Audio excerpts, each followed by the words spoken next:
Manalangin bago gumawa ng desisyon.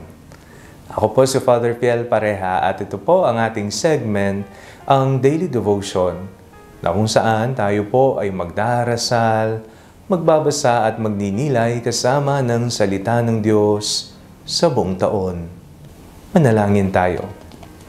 Sa ngalan ng Ama, ng Anak at ng Espiritu Santo. Amen. Halina, banal na Espiritu, liwanagan mo ang aming puso at isip nang maunawaan at may sa buhay namin ng iyong salita. Amen. Our Bible passage for today is from the Gospel of St. Mark chapter 3, verses 13 to 19, and I read it for you. He went up the mountain and called to him those whom he wanted, and they came to him. And he appointed 12, whom he also named apostles, to be with him, and to be sent out to proclaim the message, and to have authority to cast out demons. So he appointed the 12, Simon, to whom he gave the name Peter, James, son of Zebedee, and John, the brother of James, to whom he gave the name Boanerges, that is, sons of thunder, and Andrew, and Philip, and Bartholomew, and Matthew, and Thomas, and James, son of Alphaeus, and Thaddeus, and Simon the Cananean, and Judas Iscariot, who betrayed him. Sa tuwing kayo po ay gumagawa ng napakalaking desisyon, kayo po ba ay nagdarasal? Minsan po ating sinisisi ang ating sarili o kaya naman po ang sitwasyon sa tuwing tayo po ay pumapalpak sa buhay, kapag hindi natupad kung ano ang inaasahan sana nating mangyari sa buhay. Isa po sa ating kailangang gawin ay ang binigay sa atin ng Ebanghelyo, kung ano ang ginawa ng Panginoon. Palaging pumupunta sa katahimikan ng kanyang puso, nagdarasal sa Ama, siya ay may oras para manahimik at manalangin. At pagkatapos manalangin, pinili ng ating Panginoong Jesucristo ang 12 apostol. Sila ang kanyang isinugo para tumulong sa pagpapahayag ng salita ng Diyos at sa misyon ng ating Panginoong Jesucristo. Magdasal bago gumawa ng desisyon.